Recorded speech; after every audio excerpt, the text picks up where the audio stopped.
Started Bhakti Sastri course. And we are happy that you are registered for this course. My personal opinion, right? First few days we may have stuff, we may struggle because it's not a routine, it's not a regular thing what we are doing every day. So sitting for 3 sessions in a day at one place and focusing on Shastra would be difficult unless you are already doing that. Okay. So I would request personally to all of you, don't judge yourself in first 2 to 3 days. I would say that do complete whatever happens, just push yourself because I'm going to try myself, same thing. Push yourself at least 1 week. You should try your best. And I'm sure with Maharaj experience and guidance, we are already get a lot of help and information. So before we start the program,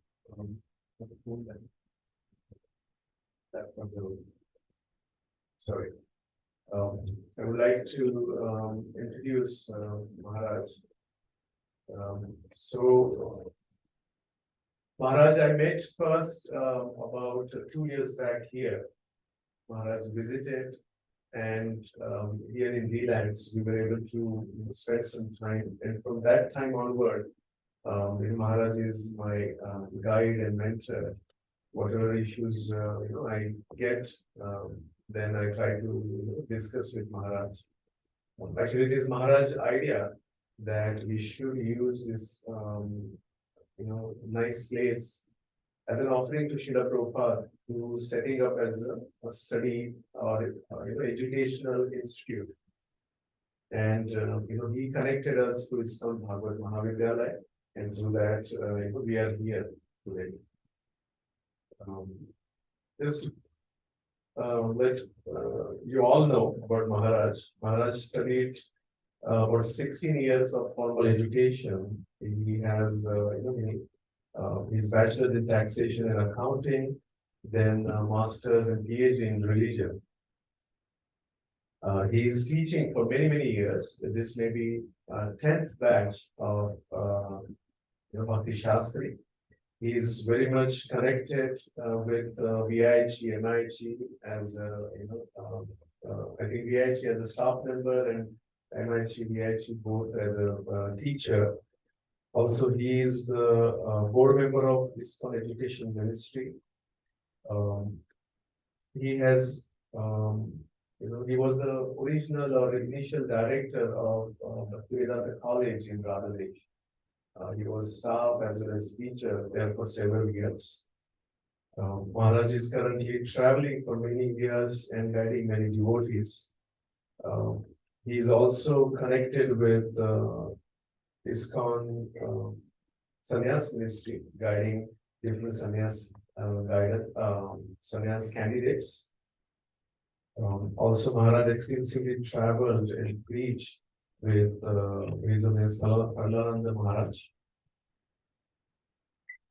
So we again welcome Maharaj with Hari Bol. Hari Bol, Hari Bol. Hari Bol.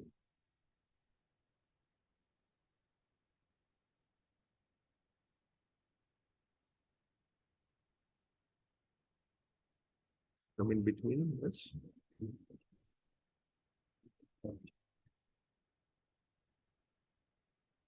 Om Jnanatimandasyam Shnam Shnam Shnam Saksham Vitam Yenam Tasmam Shri Gurave Namah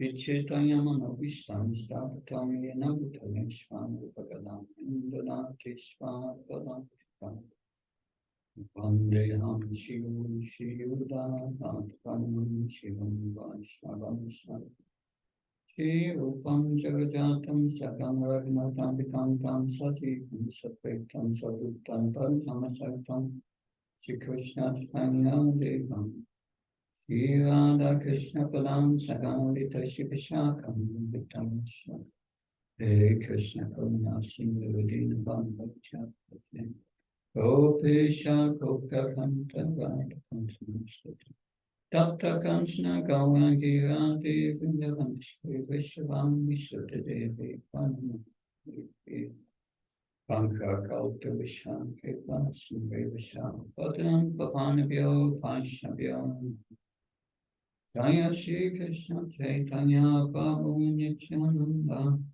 Shri Advaita Gadadha Shiva Santi Gauranga Hare Krishna, Krishna Krishna, Hare Hare, Hare Rama, Rama Rama, Hare Hare. Namo Vishnu Padaya Krishna Vishnu Srimate Bhakti Vedanta Swami Namaste Saraswati Devi Gaurani Pachani Nirvisheshan Srinivadi Paspachani Disatani. Hare Krishna, I'm very happy to be with you. Traditionally, we start with these prayers that I just mentioned. You find these prayers in the beginning of the introduction of the Bhagavad Gita, that Om Mahyanat Vandasya. They are all mentioned with the translation there. So before we study Bhagavad Gita, we ask the blessings of the spiritual master, of all the previous acharyas, of the Lord Chaitanya and his associates, and Lord Krishna, and Srimati Radharani. And we pray especially to Srila Prabhupada that this is one of the subject matters that will be discussed in Bhagavad Gita, authority, and how to realize the knowledge of Bhagavad Gita. Because that's the purpose of the course. The course is not just to get knowledge. You have knowledge, remembrance, knowledge, recall, and then you understand. That's intellectually nice. But then the real understanding of Bhagavad Gita is not intellectually. The real understanding of Bhagavad Gita means knowing how to bring this knowledge into practice. That how to practice it. And when you practice it, you must have a certain result. If you don't have the result, then you are not properly practicing it. So these are aspects we will learn in this course. What's the approach to Bhagavad Gita to get realizations? Because finally, realization will come. Realization means attachment to Krishna and attachment to this world. That realization means reformation of character. Your character will change. You will develop spiritual values. That Srila Prabhupada defined Bhakti as devotional service. Devotion and service. Service is the external feature. Devotion is the internal. And we will see in the beginning we practice devotional service. We fix on sadhana, especially the external. But that is meant to purify us to come to the internal. And when the heart is purified, then we can express our love for Krishna. But first, where does this Bhakti Sastri course and this idea of these examinations, where does it come from? This is a letter of Srila Prabhupada, 1976, to Swarup Damodar. Please accept my blessings. I beg to thank you for your letter dated December 26, 1975, and I have noted the contents carefully. Your plan to have the Bhaktivedanta Summer Institute in one of our farms is very good. Brahman means Pandit. Therefore, I'm suggesting examinations. Bhakti Sastri for all Brahmins, based on Bhagavad Gita, Shees Upanishad, Nectar of Devotion, Nectar of Instruction, and all the small paperbacks. Bhakti Vaibhav means all the previous plus the first 6 cantos of the Bhagavatam, and then Bhakti Vedanta means all the previous plus the last cantos, 6 cantos of the Bhagavatam. And when one studies in addition Chaitanya Charitamrita, that's Bhakti Sarvabhauma. And so these titles corresponds to BA, bachelor's, master's, doctors in philosophy. So you consider how to organize this institute. At Mayapur, we shall finalize everything. So this is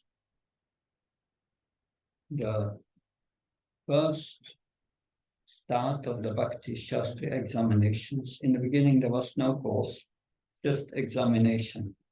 And examinations were quite simple, not so complicated. But the idea was this Bhakti Shastri is for those who will develop Brahminical qualities, will become Brahmins. So it's not for everyone. It's for those who are very serious in the study and want to preach this message also. Preaching, but before preaching comes application. We must know how to apply this knowledge and live according to this knowledge. Now, Srila Prabhupada in Bhagavad Gita is an introduction, quite an elaborate introduction on Bhagavad Gita that we will not go over this introduction in detail, but I will highlight the most important points just here. First, we will speak about reasons for the study of Bhagavad Gita. So, Srila Prabhupada said, Bhagavad Gita is a practical book. So, we must understand from Bhagavad Gita how to practice devotional skills, how to practice it. So it means, but we have 700 verses in Bhagavad Gita. By each verse, we should think, what's in there for me? How can I practice this in my life? That's very important. That we will hear in the 4th chapter of Bhagavad Gita, that Vinapanapatna Pariprashna Sevya, Upadekshanta Dekhanam Jnana Stattvadakshan. One must approach the spiritual master and inquire from him submissively and serve him. Inquiry, that inquiry means, yes, but how can I bring this knowledge into practice? And Srila Prabhupada said, a devotee may learn it inside and outside, and has the opportunity to constantly view his life through the directions of Bhagavad Gita. So that's important. That's called Shastra Chakshus, learning to see through the scriptures. This goes back to what's our authority in our life. Our authority should be Krishna. And these are Krishna's words. So in our lives, we do so many things, but before we do something, And we will learn that in 241, Yav Satvika Buddhi Ekana Nandana, one-pointed intelligence means I'm going to do something, but is that going to please Krishna? Is that going to please my spiritual master? That's where spiritual life begins. We will hear further in Bhagavad Gita, where Srila Prabhupada said, Krishna consciousness is following the dictation of the super soul within. Krishna is in our heart. That we follow his dictations from within. Of course, our heart is impure. We cannot hear what Krishna is saying within. But he's saying from within the same knowledge. He gives the same knowledge as he gives in Bhagavad Gita. So if we know Bhagavad Gita, then we know what to do, what not to do. Prahlad Maharaj told me that he had a special relationship with Srila Prabhupada. But he asked Srila Prabhupada, how do I know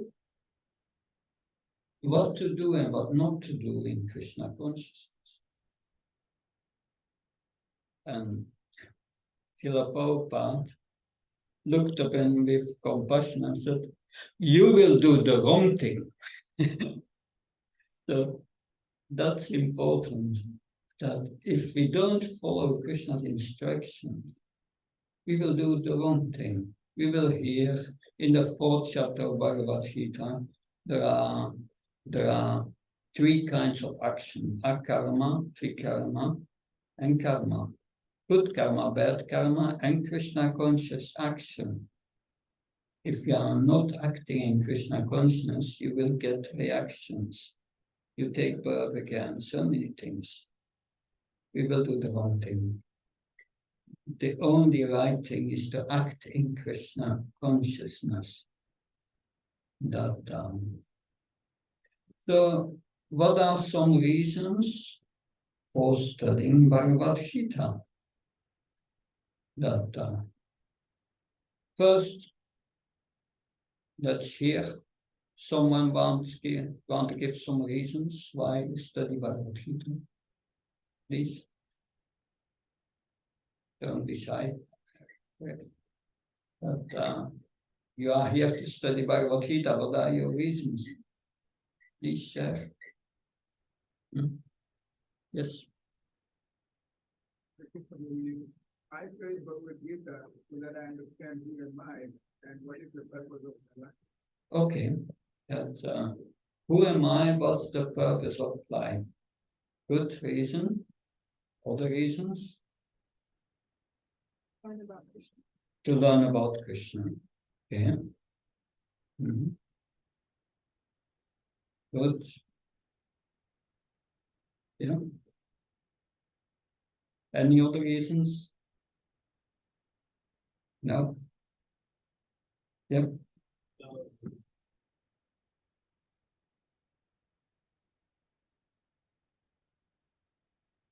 So the Bhagavad Gita contains all the instructions, main instructions that Krishna wanted for us to do, and we follow the instructions. Okay, it contains valuable instructions for our life. Thank you. And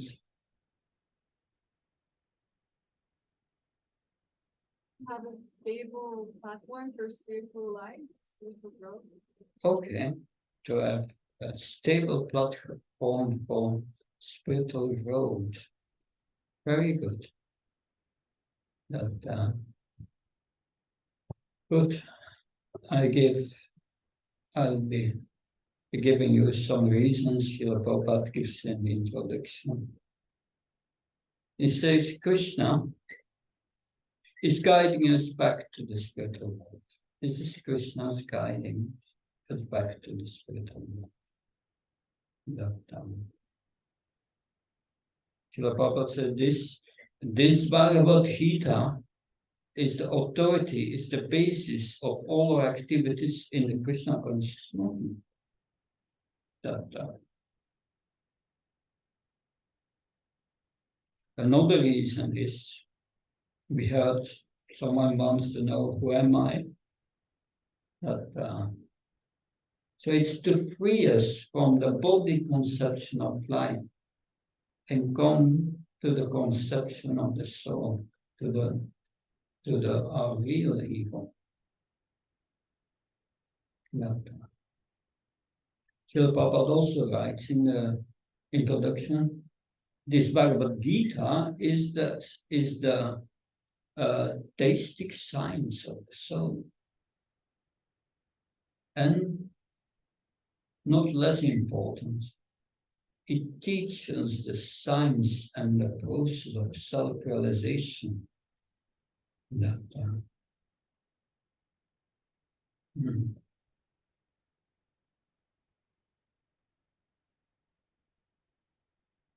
So, in this Bhagavad Gita, how many chapters do we have? 18, yeah. 18 chapters.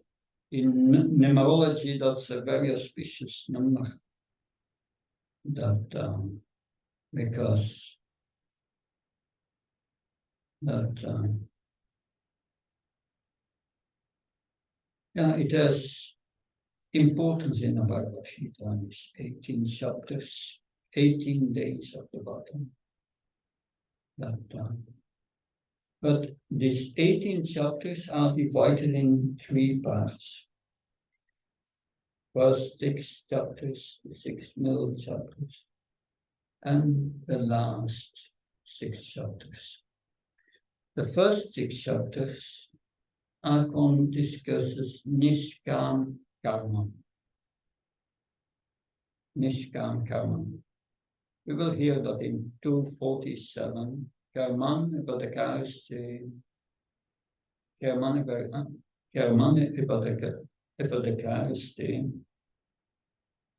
One should do one's duty. But one should not be attached to the results of one's activities. No. So this is Nishkam Karma Yoga. And after discussing Nishkam Karma Yoga, we will discuss Jnana Yoga. And then Astanga Yoga. These are 3 yogas we will discuss.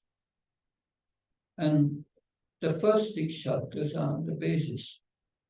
That we will see they are a little complicated.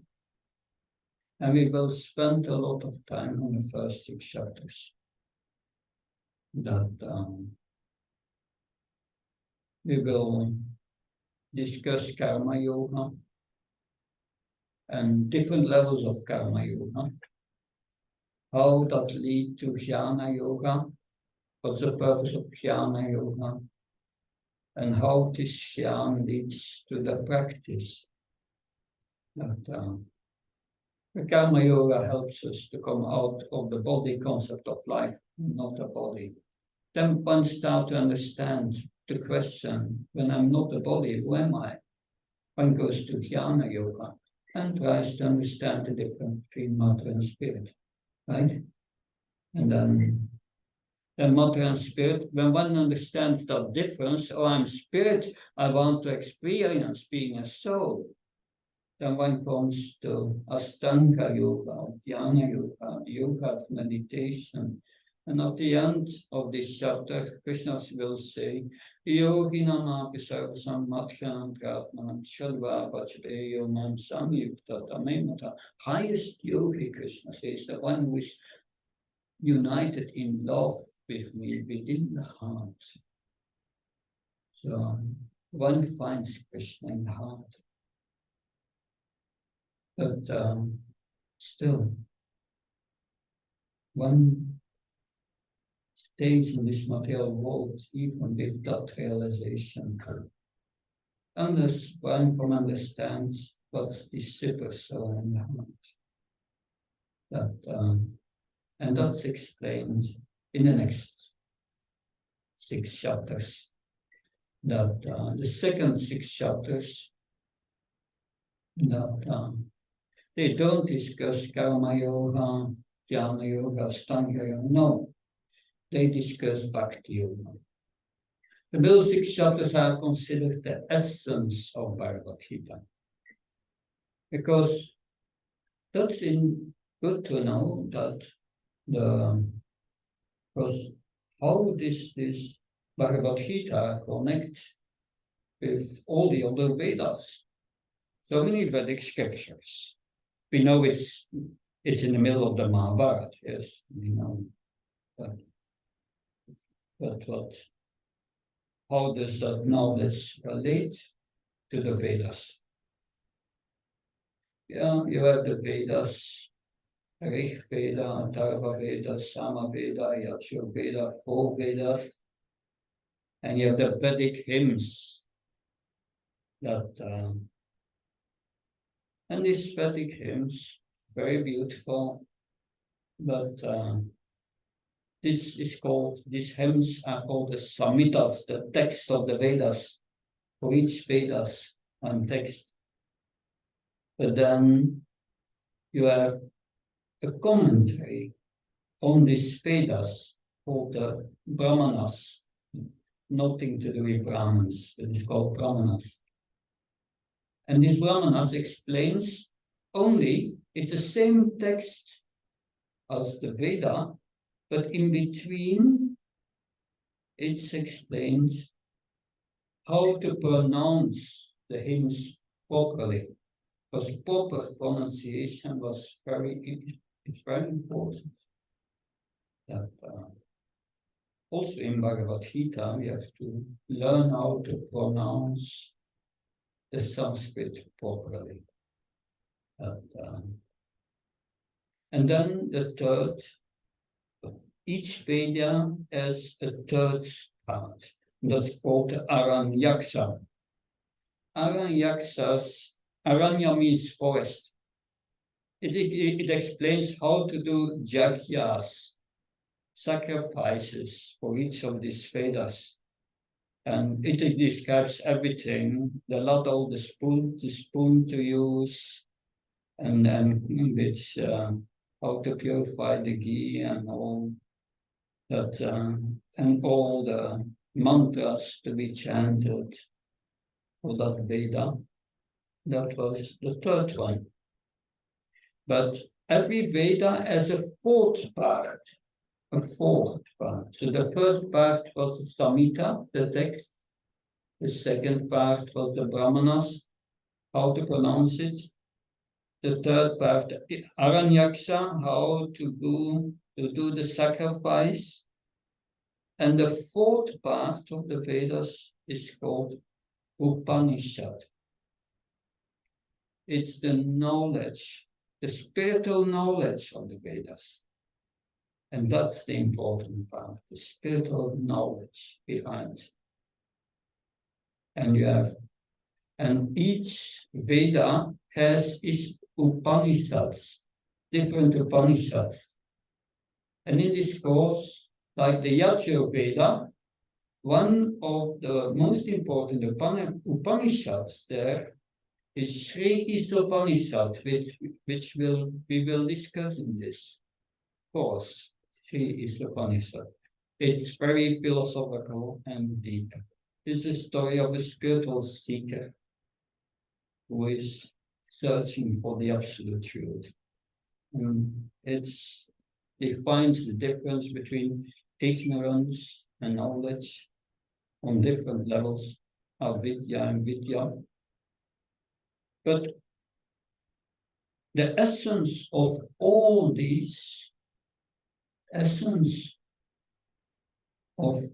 Upanishads together we find in the Gita Upanishad, which is another name of Bhagavad Gita. The Bhagavad Gita is the essence of all this knowledge. And in the second part of the Bhagavad Gita, the 6 middle chapters give us the essence of the essence, which is Bhakti. And in the middle of Bhagavad Gita, you have the 9th chapter, most confidential knowledge. It's hidden. It's the most confidential. And there you have at the end of the 9th chapter a verse which has been twice repeated in Bhagavad Gita. There are 2 verses twice repeated. That's one of them. Manmana bhava madbhakto machi mananishka. That's the essence of Bhagavad Gita. That's manmana, think always of me. Bhava madbhakto. If you think always of Krishna, you become my devotee. And what do you do when you become the devotee of Krishna? Machai, you worship Krishna. Man namaskaru, you offer him respect. So that's the essence. And you have many Upanishads connected with these Vedas. One of them is the Katha Upanishad. And when you open your Bhagavad Gita, you take the 2nd chapter, and you go to verse 20, and that is a very Upanishadic verse. Najayate mitvaveva kadachin ayam bhutva bhavitavana bhuyaha ayo nitya saspatoyam purano nahanyate hanyamane sarire. For the soul is neither birth nor death at any time. He has not come into being, and will not come into being. He is unborn, eternal, ever existence, and primeval. He is not slain when the body is not slain. Now, if you see in the purport, there, the 2nd paragraph, Srila Prabhupada says, in the Katha Upanishad 1-18, we also find a similar passage which reads, Nachayate michaveva pipachin yam kutachina babu vakachit ayonitya saspyoyam purano nahanyate manyamane sarir. You see, it's practically the same verse. Practically, a few words different. But that shows the connection between the Gita and the Upanishads. It's the concentration of all knowledge. But in the 2nd chapter of the Bhagavad Gita, there we have the essence that. So, and the last 6 chapters is supporting the previous knowledge with jnana, knowledge that helps us to come to the platform of Bhakti, that support Bhakti. They will give us knowledge much more detailed than the first 6 chapters, especially the 13th chapter, not easy to understand. That's a difficult chapter that we will go through it, try to understand is as deep as possible. The 18th chapter of the Bhagavad Gita is not really included in the Bhagavad Gita. It's a conclusion. Krishna is repeating and summarizing everything again. It's a summary of the entire Bhagavad Gita. We have 2 summaries in the Bhagavad Gita, the 2nd chapter and the 18th chapter. Have 2 summaries.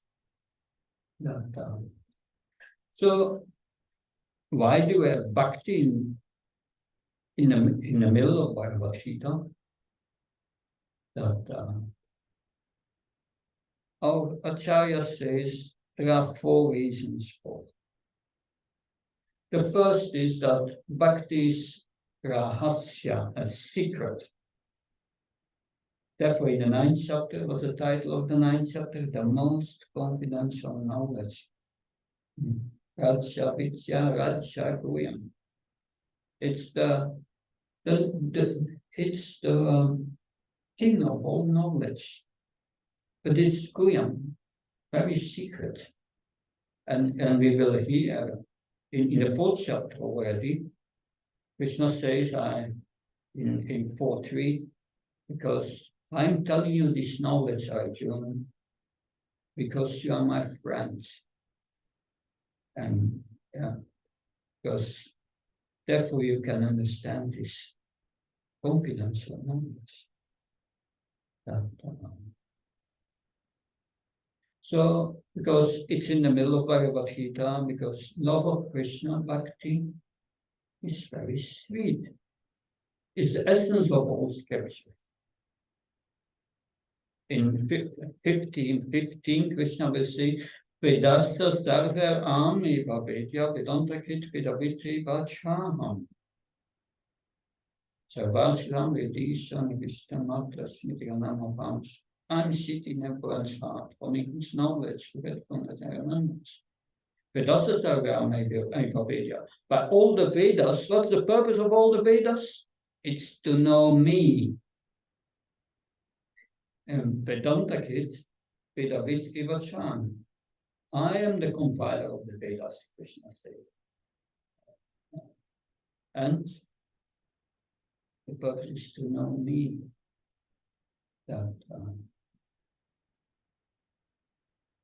So that's yes, here. It's the essence of all scriptures, and is the purpose of all scriptures.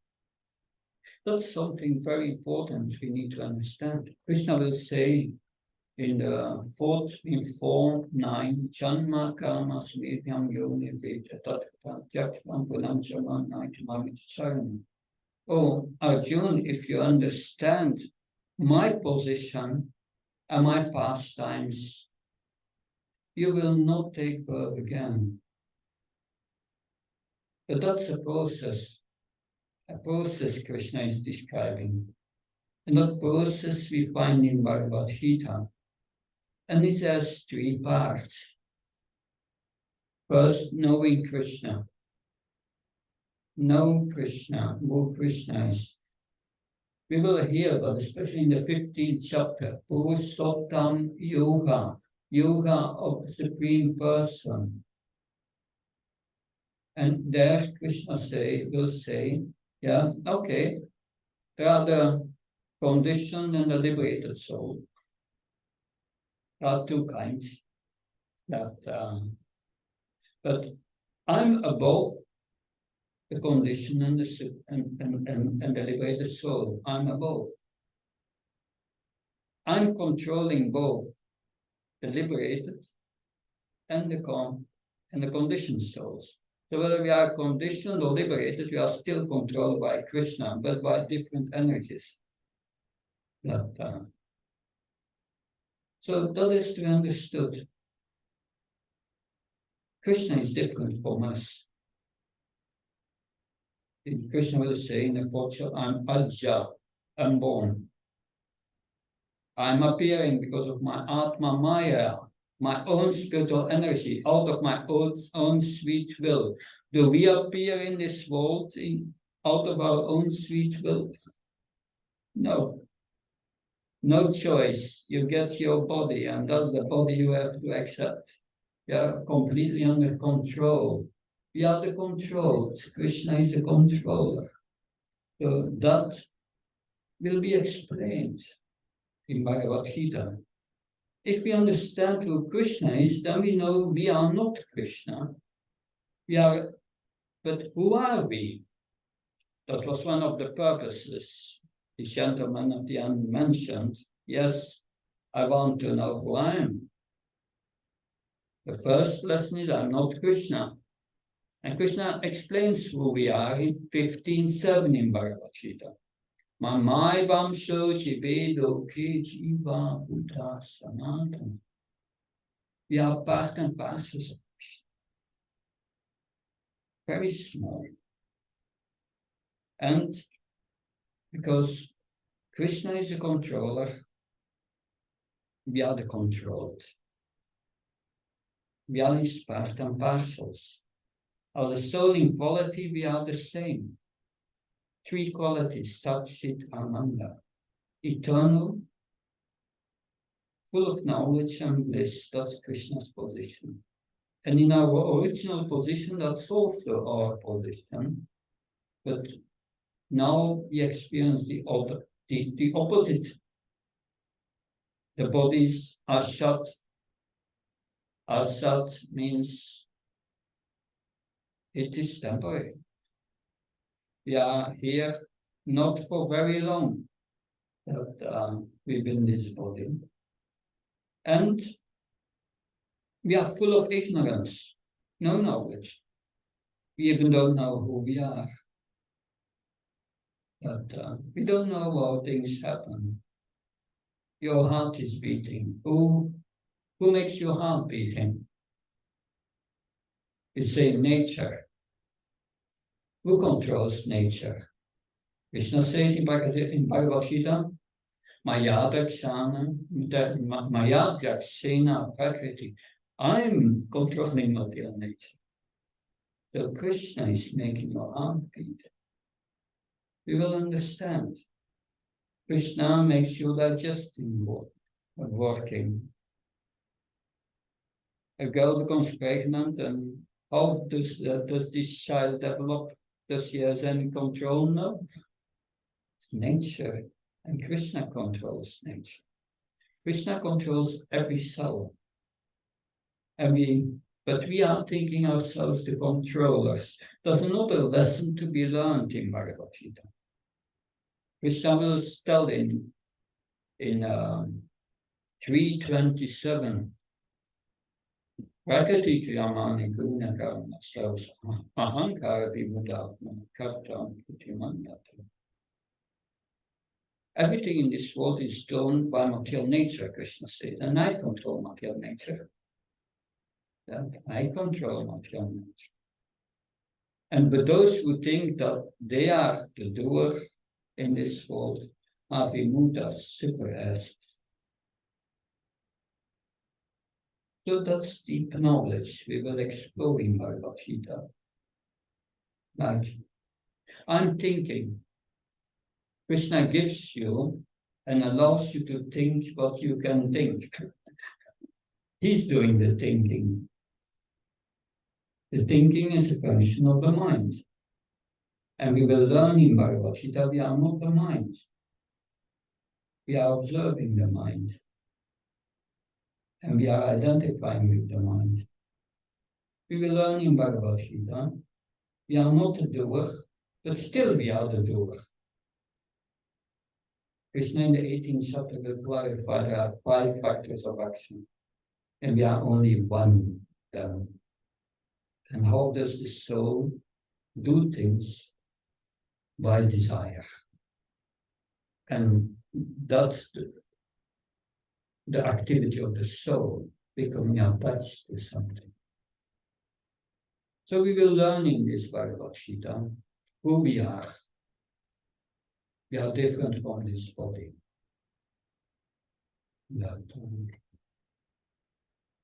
We are a spirit soul. And we'll learn in the 2nd chapter what is the symptom of this soul. Apinas to that piti. Krishna says that which it says also in the 13th chapter, 35, 34. That which pervades the entire body is known as consciousness and is indestructible. That consciousness comes from the soul, from the spiritual platform. We are that consciousness. But now that consciousness has become polluted by the 3 modes of material nature, and we identify with this body. This is deep knowledge. I'm just giving an introduction. We will go in each of these points in detail during the next 3 weeks. And try to go in depth, so don't expect you will understand everything from the introduction. Yes. Just have a question about when you're speaking of free will and, or not, you didn't speak of free will, how Krishna is in control of everything, like even our thoughts. Yeah. So, to what extent do we have free will? And to what extent is control? Because someone might have a thought to kill, and is this coming from Krishna, or is that just like what is that creation?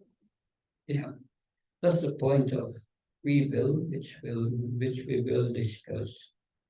That especially we will hear that already in the third chapter.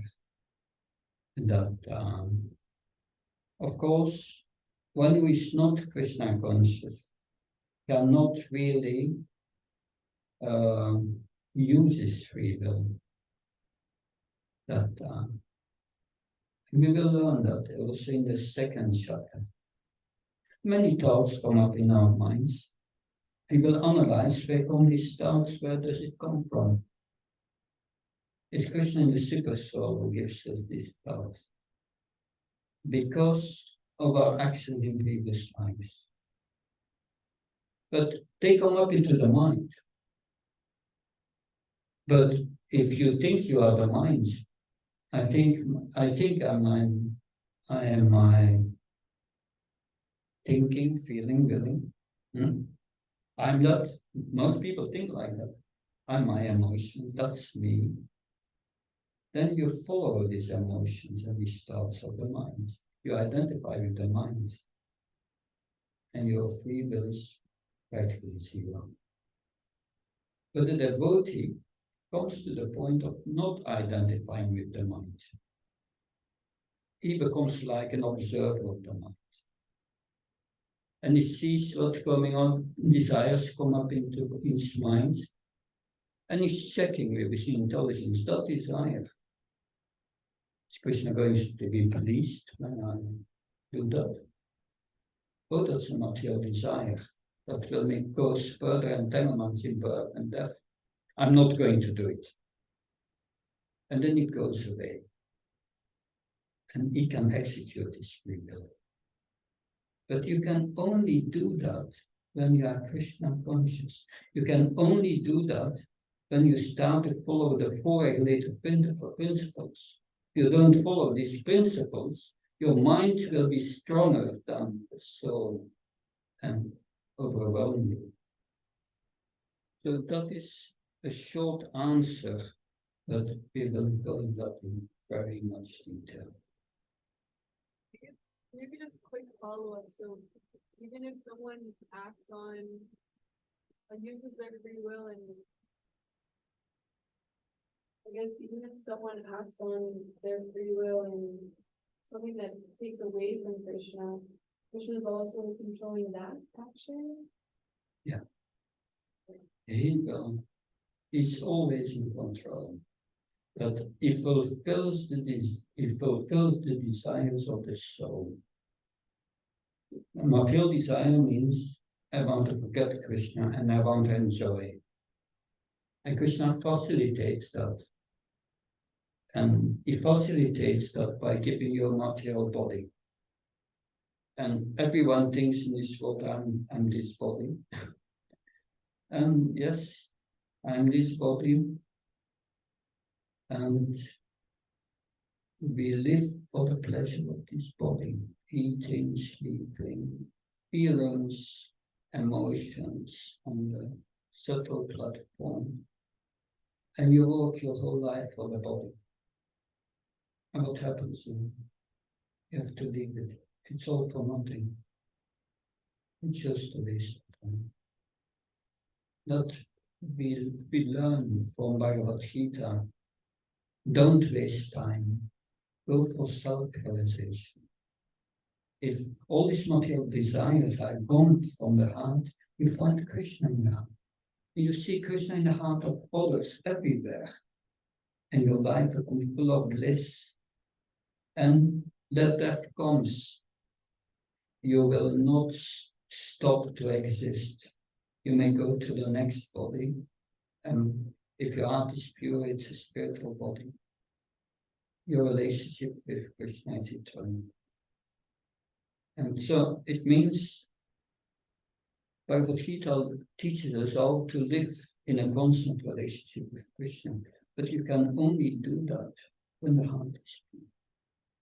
Therefore, we'll hear Kayena Manasa Buddhya Kevala Vidyarapi. The yogi only acts for purification of his existence. He wants these material desires go, because these material desires makes you a born of lust. This will be a deep teaching in the third chapter. Lust is the cause of identifying with the body. It's the cause of absorption in duality. Duality means I like this and I don't like that. I like what gives pleasure to the body. I don't like what gives pain to the body. And everyone is like that. We want to avoid the pain and we want to get the pleasure of the body. But Krishna says, no. You have to learn what's good for the soul and what's bad for the soul. If you do what's bad for the soul, you will take birth again and forget who you are. Become an animal and this and that, and then a demigod go up and down. Ferris wheel of birth and death. Anyway, we will go much deeper into that. So, Bhakti is the essence of all scriptures. It's a secret, and we will find it in the middle 6th chapter.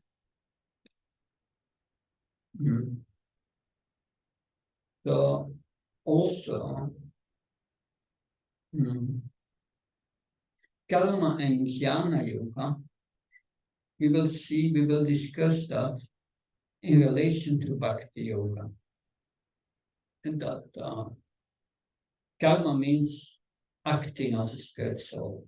Karma Yoga, acting. You are a spirit soul, learn to act as a soul. In the 3rd chapter, Krishna will give the clue immediately.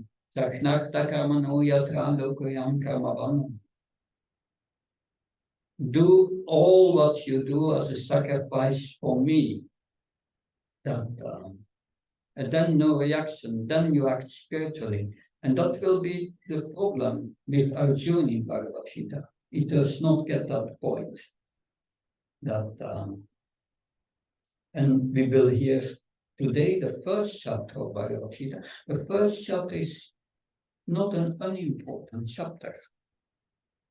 Because Arjuna is playing the role of a conditioned soul who identifies with the body for our sake. And we will study its symptoms of being conditioned. So it's a very important chapter. It makes us understand our position.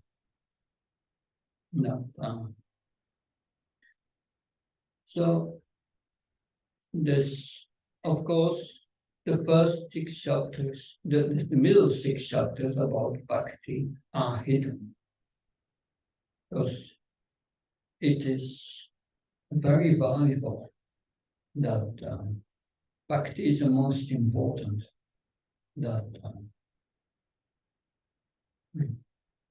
Good. Now, in Bhagavad Gita, there are 5 topics. 5 topics we will discuss.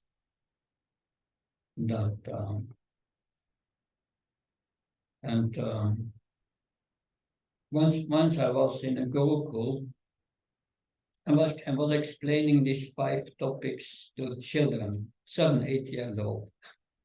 And I wanted to remember them. And I tested that afterwards. And they remembered all. First thing is Ishvara. Yes?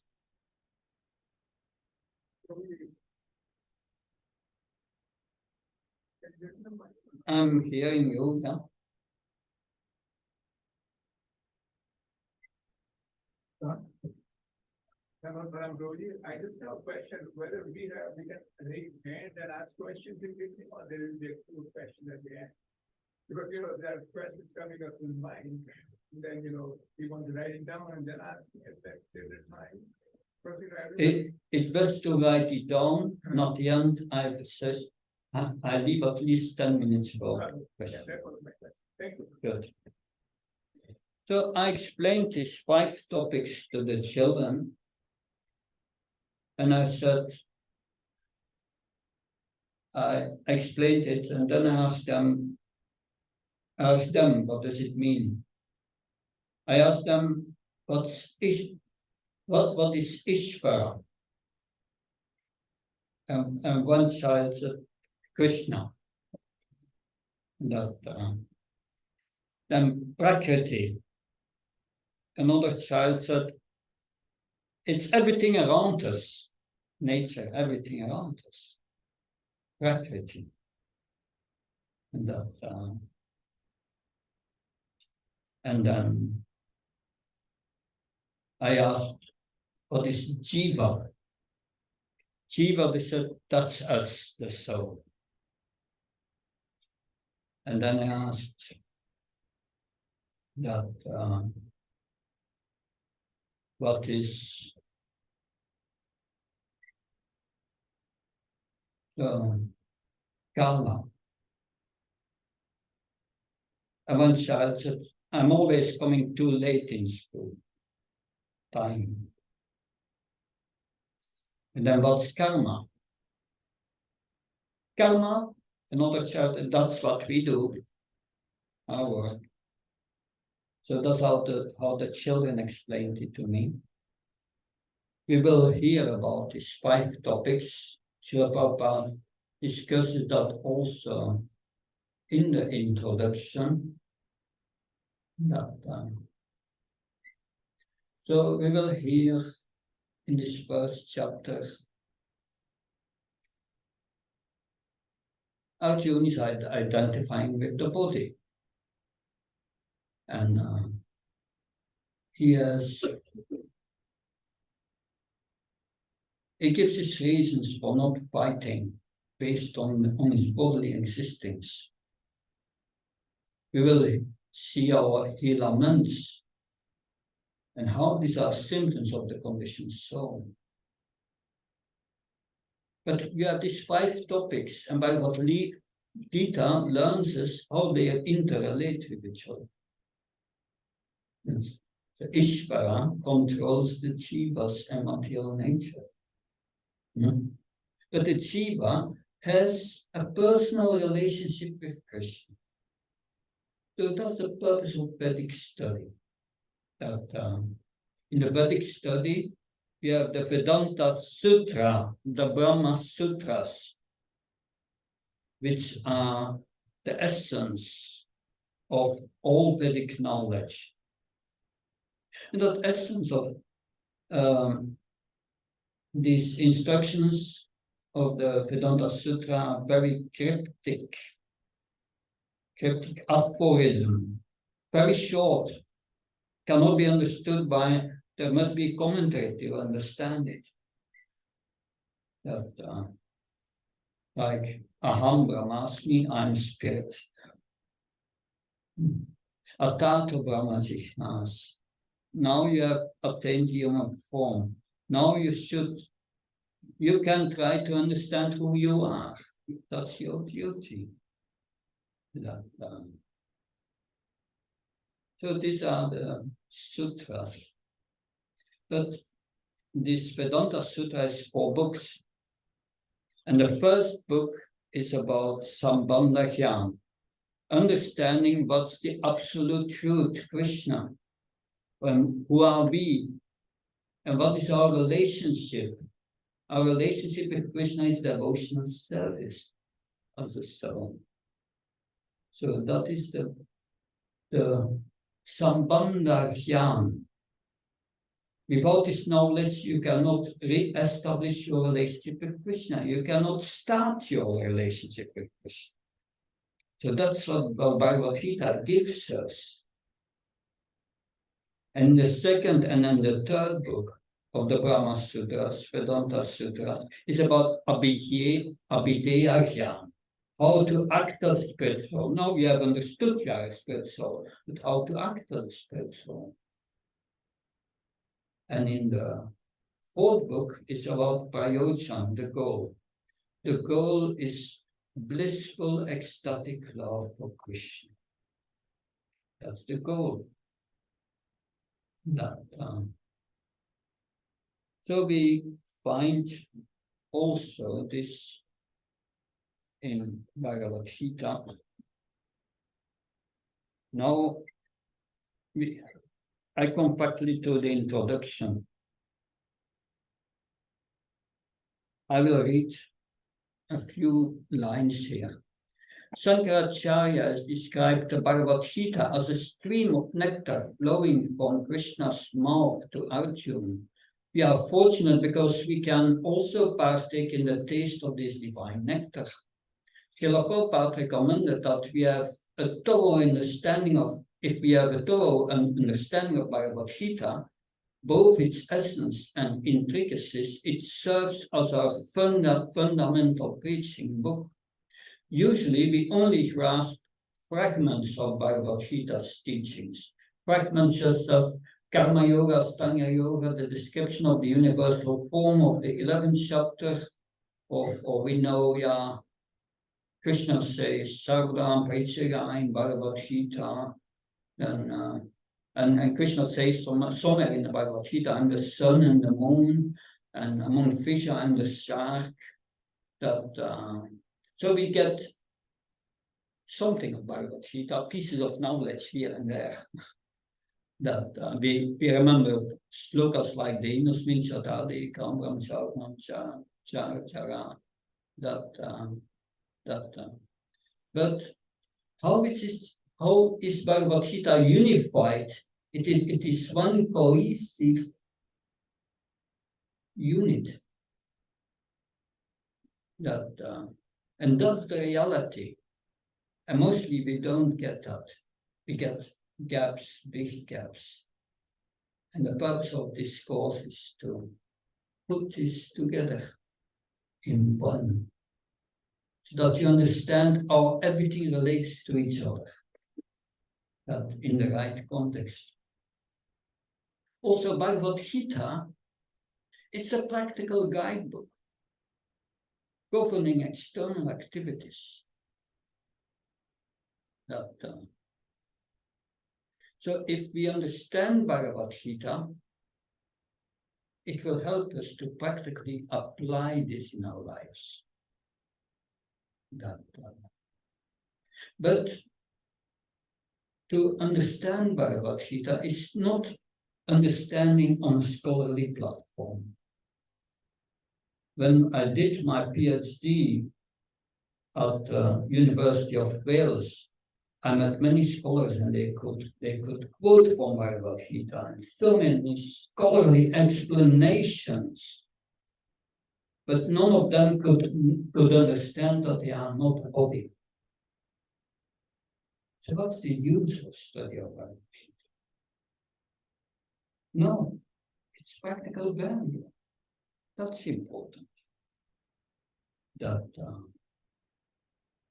So there's an approach to Bhagavad Gita. If we don't have that approach, then we cannot understand Bhagavad Gita. You want to be a scholar in Bhagavad Gita? Krishna will give you so much knowledge, but no realization. And in next life, you can again become a pandit. So-called knowledge of Bhagavad Gita, but realization zero. Because the proper approach to Bhagavad Gita is not there. We don't study the Bhagavad Gita to get a Bhakti Sastri diploma. That's not the right approach. It's good to get it. It will help your preaching, but it should not be your primary goal. That will be a stronger block in getting deeper in Bhagavad Gita. Krishna is in your heart. He sees your motivation. So when we take a specific medicine, we must adhere to the instructions on the label. We cannot consume it based on our own whims. It should be taken directly as directed by the doctor. Krishna imparted the teachings of Bhagavad Gita because Arjuna was not only a devotee of the Lord, but also a direct student, an intimate friend of Krishna. Therefore, Bhagavad Gita is best understood by individuals who possess qualities akin to Arjuna. Those who are devotees in a direct relationship with the Lord. Srila Prabhupada elaborates on 5 types of rasas and highlights that Arjuna's relationship with Krishna falls under Sakya Ras, friendship.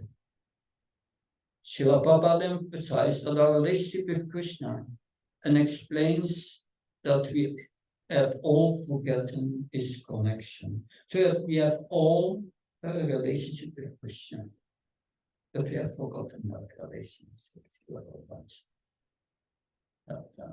So, to the purification of the heart, if the heart is pure, Krishna will start to reveal our relationship with Krishna. And this relationship with Krishna is our Svarup, that our spiritual form. And the process of Bhakti, devotional service, is meant to reawaken our relationship with Krishna. And Arjuna's, we will hear Arjuna saying in Bhagavad Gita in the 10th chapter, you are the supreme truth, and I accept everything you say, as do the sages. So Prabhupada concludes that Bhagavad Gita should be approached with a spirit of devotion. So the minimum qualification Krishna gives, as Srila Prabhupada says in the introduction, we should at least theoretically accept that Krishna is God. Otherwise, there's no chance of studying Bhagavad Gita. So one should not consider themselves equal to Krishna. We are Brahman, but Krishna is Parabrahman. He is the controller of Brahman. We will hear in Bhagavad Gita, Brahmano I Pradishtanam. I'm the basis of Brahman. That we will hear, because Bhagavad Gita speaks about his 3 levels, Brahman, Paramatma, Bhagavan. And we will summarize that at the end of the 18th chapter. Brahman realization, we will go deep into that realization of the Jnanis. But that's only a stage in Bhakti. Brahma Buddha Pashanatma Shushtina Kansati Samsavesha Buddha.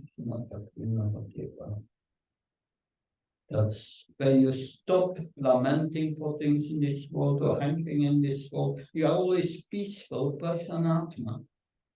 Then your heart is pure. You have realized you are not a body, but you don't have yet spiritual realization. Just that I'm not a body. But then a higher realization is the Paramatma realization. Krishna is in our heart. Ishvarashava Bhutanam Vetishayanatistati Vamyam Svabhutani Yantrarudani Mayaya. I'm seated in everyone's heart, Krishna says. And I'm conducting all the wanderings of the conditions. Those who are seated in a material body, a yantra, a machine, and I'm controlling the machine. That's Paramatma realization, the realization of the yogis. But again, it's not sufficient. That it's good to know that Krishna controls everything in the material world. But who is this Paramatma? It's an expansion of Bhagavan, Krishna. And then the highest realization, Krishna says, En dat in Bhagavad Gita tent dat man manava madhatu machi mamanuskam. Think of me always in love for my devotee, and serve me with love and respect. Offer your respect. So follow all my instructions, Krishna says. Sarvadamam Prachanam Gamsam Vachanam Transarvabhyam Krishnamach. Forget everything about this Jnana Yoga and this Astanga Yoga and all these yogas. Just practice Bhakti Yoga. That follow my instructions in Bhagavad Gita. I will take care of you. Then Krishna, out of love, takes care of us. We start to live in a relationship with Krishna. And that's only the beginning of spiritual life. That's only the beginning. Where Krishna ends in Bhagavad Gita, the Bhagavatam begins.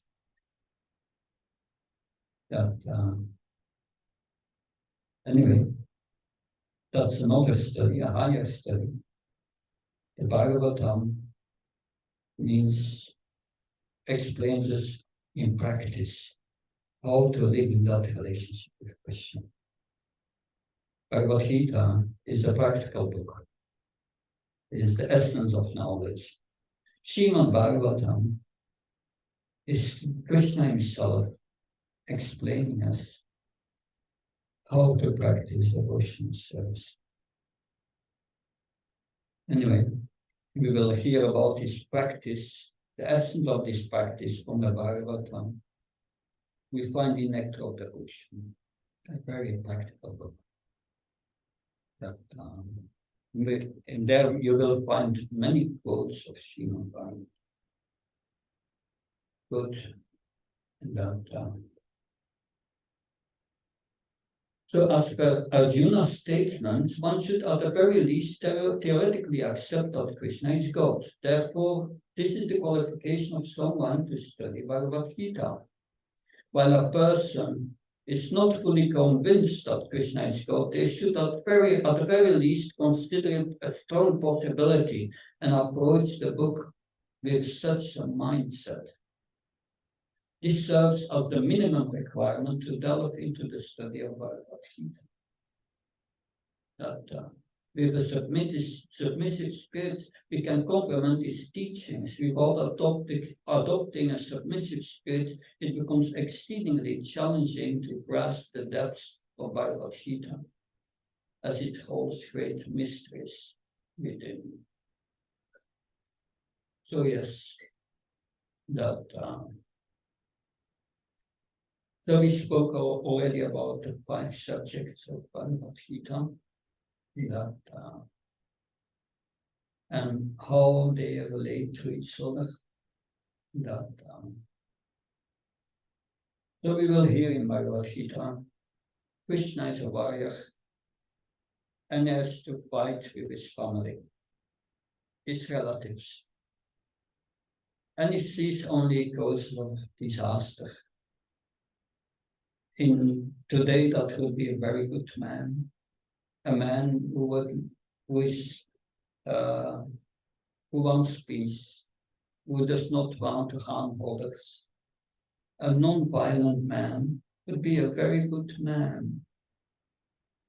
But Krishna will say, no, Arjuna, you are not a very good man. That we will hear at the beginning of the 2nd chapter. And Krishna will give his reasons. So Krishna orchestrated a grand battle in which 504 million people were destined to be killed. Krishna organized that. This battle revolved around kingship and determining who would rule the world. Families were in conflict involving intrigue, conspiracy, murder, and even brother turning against brother, leading to exile. It was an exceedingly captivating saga The culmination of events took place on the battlefield, leaving everyone eager to know the outcome. Amid the thousands of warriors prepared for the war, Arjuna and Krishna emerged. Why did they appear? What was about to transpire? While our curiosity makes seek increased excitement, Krishna injects the Bhagavad Gita in our consciousness. The primary motive behind Krishna's enactment of Bhagavad Gita is compassion, to ensure that we are hearing its teachings. This is a paramount reason. Krishna conveys the entire Bhagavad Gita so that this essential message reaches all conditions. So we have the Mahabharata that, and we will hear about two kings, Pandu and Dhritarashtra, that so it's the Mahabharata, the greater story of Bharat, India. And Dhritarashtra was older than Pandu. And although he should have become a king, his blindness prevented him from assuming the throne. This troubled him deeply. On the other hand, Pandu had 5 sons, Yudhishthira, Bhima, Arjuna, Nakula, and Sahdev.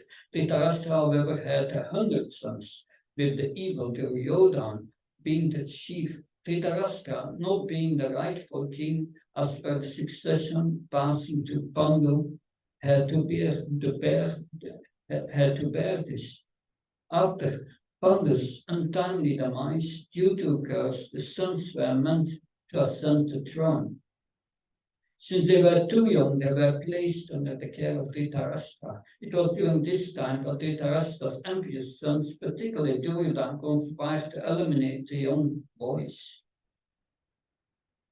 Duryodhana immediately planned to poison them, constructing an elaborate house resembling a palace. The house was built using flammable materials. He invited the Pandavas to reside there and spend the summer. However, the Pandavas sensed something was strange. They detected the smell, the strange smell in the house. Eventually, the house burned down, and by the mercy of Vidura, they managed to escape. But anyway, the story goes on. And Duryodhana, he refused to give the Pandavas anything.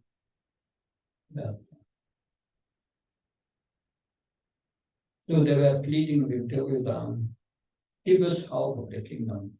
You can have the other half. We are Kshatriyas, we must rule something. We are administrators. But yes, Duryodhana's response was, I will not spare enough land for you to drive even a pin into. That, of course, this was the beginning of the war of Kurukshetra. That Krishna tried to avoid the war. He acted as a messenger. But the Pandavas were very exalted because they were devoted to Krishna. They are glorified for their personal relationship with Krishna. Krishna went out of the way and acted as his messenger, as their messenger, serving them. But how did Duryodhana react? When Krishna went to make peace, they tried to put him in jail, to capture him. They rejected the peace offers of the Pandavas. Krishna manifested this universal form. But Duryodhana was not impressed. He was thinking Krishna knows some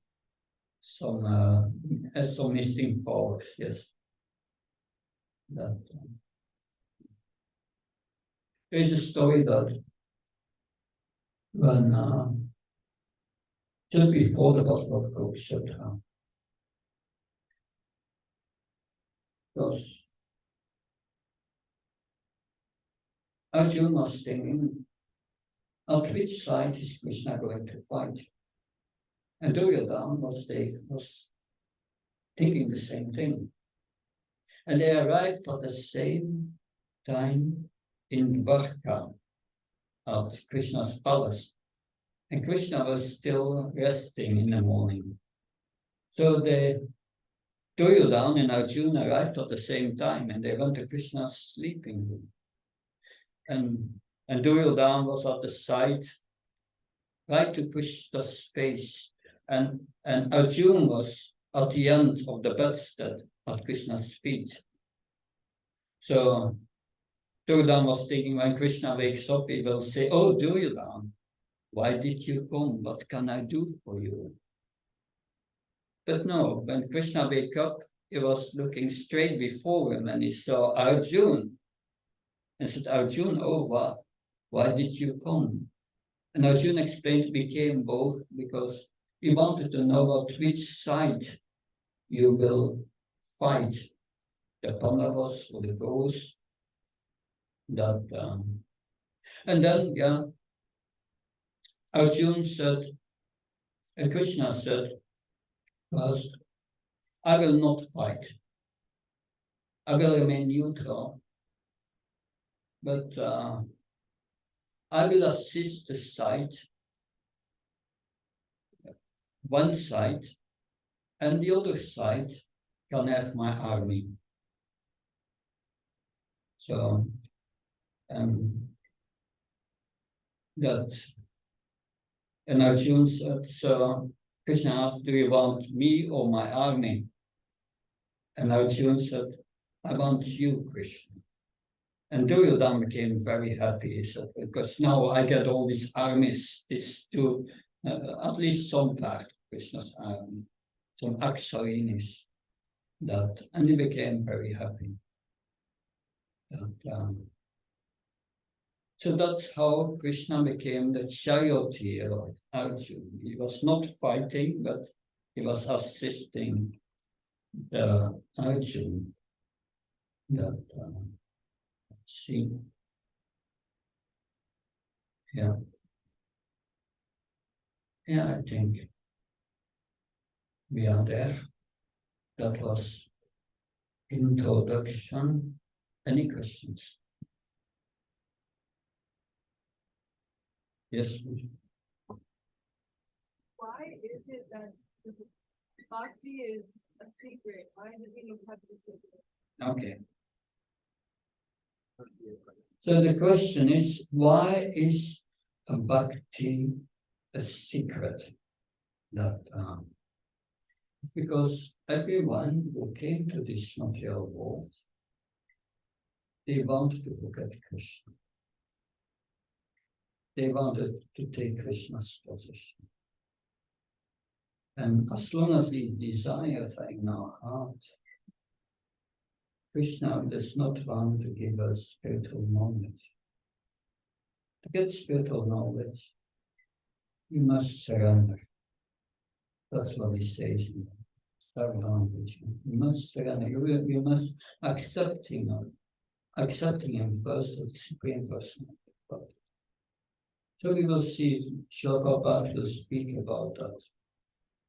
Because when we pray to Prabhupada, Namo Vishnu Padaya Sastri Vishmati Bhakti Vantishmati Namaste Saraswati Devi Gaurapaya Pachaya Nirvishesha Srimabhava Pasupana. So I'm Prabhupada is following the instructions of Bhaktisiddhanta Saraswati Maharaj to distribute this knowledge, Gauravan of Krishna, all over the world, and to defeat Sunyavadi, Nirvishesha, Sunyavadi.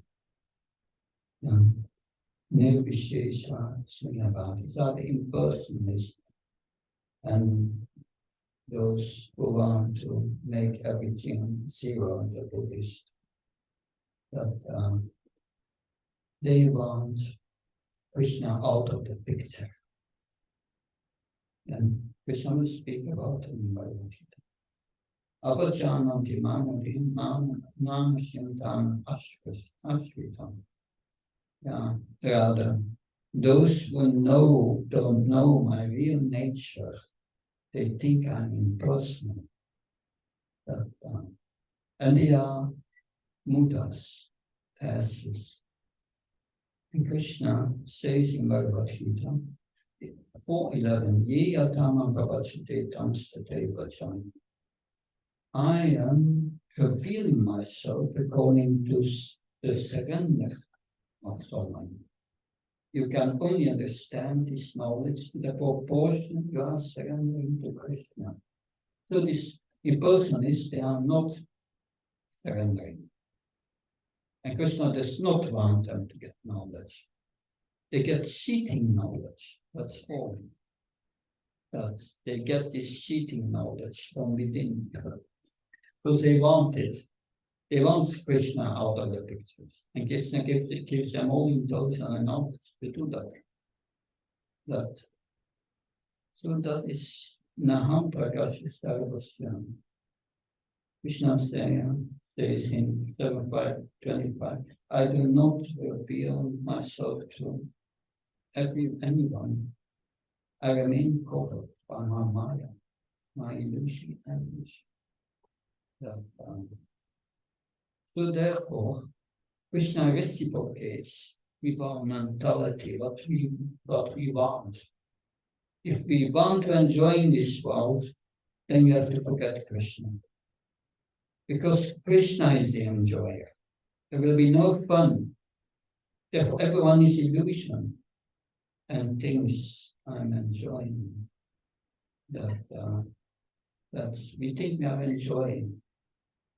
I'm hungry, I want to eat. And we eat and we think that's our happiness. That's illusory energy. You are not this body. You live for the pleasure of this body, and this body is going to be very thankful to you at the end of life. Will say, out, go out. It's so, and Krishna says in Bhagavad Gita, one who lives only for the pleasure of the senses lives for nothing. So that is Krishna. He reciprocates with our desire. That's the point. That's the essence. If we don't want Krishna, we want to enjoy in this world, then Krishna will give us cheating knowledge so that we identify with the body, with I and mine. That's why we are here. We want to enjoy in this world. And Krishna puts us under the material energy. Material energy has 5 functions, 5 illusions which appear one after another. The first is I forget Krishna. Then you forget who you are as spirit soul. Then you start to identify with the body. You think I am the body. And this is mine. This is for me. Mine. For my enjoyment. And as a result, you suffer because there's frustration coming from these desires. And at the end, you will die. The body dies. These are 5 kinds of illusion. And when you are under these illusions, that's ignorance. You cannot understand Krishna. And the purification of our heart is to remove that ignorance. And Bhakti is so powerful. We will hear it will remove your ignorance. Does that help? Okay. Something else?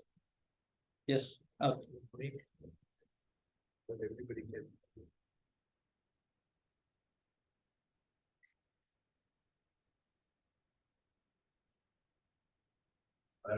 can. Is Brahman amorphous or is it made up of spirit souls? And what makes it? You say Brahman. Brahman is Krishna's spiritual energy. It's Brahmanoi Patishtanam. It's the effulgence of his body, Brahman. But everything is Brahman. Where we are is everywhere Brahman. It's the basis of existence. But that Brahman is now covered with the material energy. But Brahman is Krishna's spiritual energy. And we are also made of Brahman, spirit soul. But we are now covered by the material energy. And why are we covered by this material energy? It's because of our desires. So Krishna is made of Brahman, we are made of Brahman. It's spiritual, Satchit Ananda, eternal, full of bliss and knowledge. But Krishna is Para Brahman. He is the controller of Brahman. That means Brahman is not amorphous. It's made up of individual souls. Yes. Souls. Yeah. And they are different. Yeah. Because it's coming from the body of Krishna. Yeah, it's a spiritual energy. That we will hear that in the 7th chapter, verse 5. Behind besides this material energy, there is behind this material energy, which is earth, water, fire, air, ether, mind, intelligence, force, evil. But besides this, there is the higher energy, the spiritual energy, the Brahman energy, which comprises all living entities. So we are this higher energy, and we are normally at home in the spiritual world, in the spiritual atmosphere. But in the material atmosphere, we become encapsulated, covered by the material energy. And how we get this covering, we will study especially in the 13th chapter. So the impersonalists, they go to this Brahman. The impersonalists, most of them, they don't go to Brahman. Why? Even to go to Brahman, you need some Bhakti.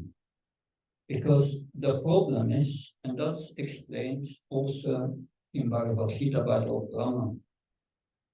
He speaks to Krishna in his bewildering pastime. He says, Yen Yadavindaksha Vimuktamaninas. That Avisuddha Udaya. It says this. Please. Yeah, Aroya Krishna Rampanam Padam Patam Sadaya Krishna. Yeah, this verse. This is an important verse that it says Yen Yadavindaksha Vimuktamaninas. Those impersonalists, they think themselves liberated, Vimuktamaninas. Vastabhaya Avisuddha Budaya. But practically, their intelligence is impure. And potentially, they fall down, that they will come down again from Brahman. So, in simple words, they have realized that I'm not a body, but I'm spirit soul. That's very good. That's one step in the good direction. But they did not realize that the spirit soul is a part and parcel of Krishna. And that spiritual activity means acting as a servant of Krishna. So they did not understand that there is spiritual activity. It's like someone comes out of the hospital. And okay, yeah, you come out of the hospital, you are cured from your disease, and you decide I'm going to remain around hanging in the hospital. Is that a good idea? No, one has to go back to one's normal activities, go to work and so on. So realizing that we are not a body is only a part of the realization, but it's a beautiful realization. You enter Brahman, and in Brahman, after so many years,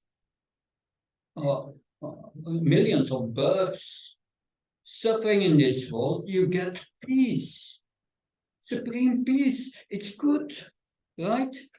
Peaceful. But after you remain there for a few millions of years, there's nothing to do there. Become boring. Because Krishna will explain in the third chapter. The spirit soul wants to be active. We are active by nature. You cannot stop action. But there is nothing to do. We are peaceful. So they cannot go to the spiritual world because they have not learned what spiritual activities are. To enter into the spiritual world, Krishna says, you need love of God. So the only option they have is to come back. And they will come back. And I will see many personalists, they practice for many years, but then they come back to the material platform, they open hospitals and do good work, because they want to do activities. So it's an incomplete realization. Does that help to understand it? Thank you, Maharaj. I just wanted to know how many soldiers died in the war. I have different figures. Yeah, I've also heard different figures. But here in Bhagavad Gita, I think Prabhupada said 500 million, and that's a lot. That was the biggest war ever. Das Prabhu says 640 million. Yeah. And well, there was another person who said 1,066,000 and 66. 1,066,000,020,000, something like that. It was just an unbelievable number of. Anyway, it's a lot. These historical figures, I don't know. One more question. Can there be bhakti without the name, form, beauty, and pastimes of Krishna or God? Can there be bhakti? Impossible. So that means the other religious systems that we have in this world, they cannot achieve bhakti. No. But they bring us towards the path. That's what Krishna says also. That he says, give up all these other forms, all that I explained before about Karma Yoga, Jnana Yoga, Astanga Yoga, forget it, just perform bhakti. But that does not mean that they are without value. Krishna mentions them in Bhagavad Gita. In personalists, they don't accept Krishna. Krishna says, okay, but I want them also to make spiritual advancements. Therefore explains it in Bhagavad Gita. The yogis do not accept Krishna, but the Paramatma in the heart, if they are advanced. But Krishna wants them also. So the jnanis, they come to the platform of Brahman, realizing I'm a spirit soul, not a body. And that's called in our process, in our language of bhakti, nishta, when the heart is pure. And Paramatma realization is the realization of the yogis. That's explained in 6, 7, I think, that Chitatmana Prashantatma, that's when the mind becomes peaceful, that Paramatma Samaita, then the super soul is already reached. But that's Paramatma realization, and in terms of process of bhakti, after Nishta, you become Ruchi, you become attracted to Krishna, and then you get that Shakti. Krishna appears in your heart. So we have that also in the process of bhakti. It has stages of coming to bhakti. But Krishna says, don't take these stages. It is the staircase, you take the lift of bhakti. And you go also to these stages. We also go through these stages as in bhakti. Does that help?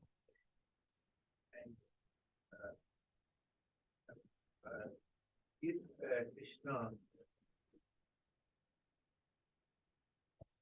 Krishna had accepted Arjun's point of view and considered it as our body as the true identity, a lot of lives could have been saved.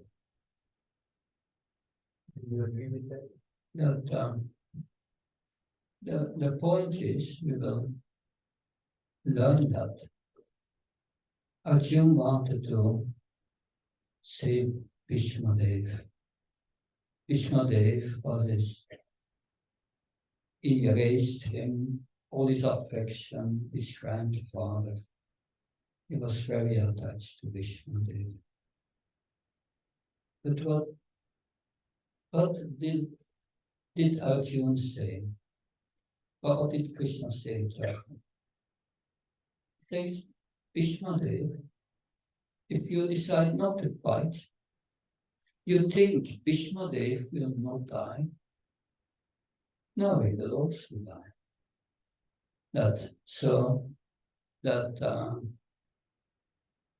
When Prabhupada was in America here, someone said to Prabhupada, oh, you are from India, it's a poor country, and the death rate is very high there. And Prabhupada replied, wherever I go, I see the death rate is 100%. Everyone, you cannot save someone's life. If one, Krishna says in Bhagavad Gita, one who takes birth will die. Death rate 100%. But what's the real problem? The real problem is one dies and one takes birth again. And it's repeating without end. Without end. And that's due to our stupidity, to our foolishness to identify with the body. We don't need this body to exist. That is foolishness, and Krishna wants to cure us from that. So Krishna said to Arjuna, if you kill Bhishmadev, you cannot kill him with any of the weapons, because he's a spirit soul. That is only changing body, and one has to change body. But if you follow my instructions, whoever you kill in this battle, his cycle of birth and death will finish. Because you do your duty as a Kshatriya. So that is the point. Arjuna was a military man. That he looks from a worldly point of view, a good man. He doesn't want to harm everyone. So you have a police officer, and the police officer sees someone breaking in there and say, oh, I know this person. Oh, that's the son of this lady and this man. If I arrest him, he's going to get a criminal record. He will never get a job again. He will go in jail. No, I will not do it. I'm not doing it. And the police officer looks at the other side and goes away. Is that a good police officer? No. One has to do one's duty. And Krishna says your duty is to serve Krishna, is to follow his instructions. And that's a teaching of the Bhagavad Gita. It's on another level. On the bodily level, you cannot save anyone. Anyone has to die. But by participating in this battle of Kurukshetra, that because Krishna was there, everyone will go back to the spiritual world to fight for the sake of fighting, doing his duty for Krishna. And that's acting on the spiritual platform. That is what we have to learn from Bhagavad Gita. Is that all? Okay. Okay, I think we are. Last question, maybe. Yes. Maharaj, I don't have a question, but let's see, I got. Can you hear? Everyone can hear without this. Yeah, somewhat. So, I got initiated back in 1984. And all these years I've been giving Bhagavad Gita, but my problem is I cannot rise above the heart of it. But still I feel that I'm this body. And as you said that you met so many PhDs and so many, learned that and all that. It's okay. All right. So the question is, one Krishna says, Manusharam Sastri. So out of all these, only one rising. So what is my chance? And that's the reason I came to this course. To get some association with consulted devotees to see what practical thing I could do in order to, just realize how at 70 years of age, I'm still, feeling that I'm the body and attached to my family, my money, and my everything. So, this is the problem we face. Well, I'm just thinking, suppose you go to the airport and you wait for your spiritual master and you are driving your spiritual master.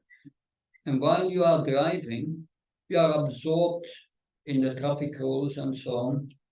So that is like the bodily concept of life, we are absorbed. But while you are driving, you never forget your spiritual master in the back.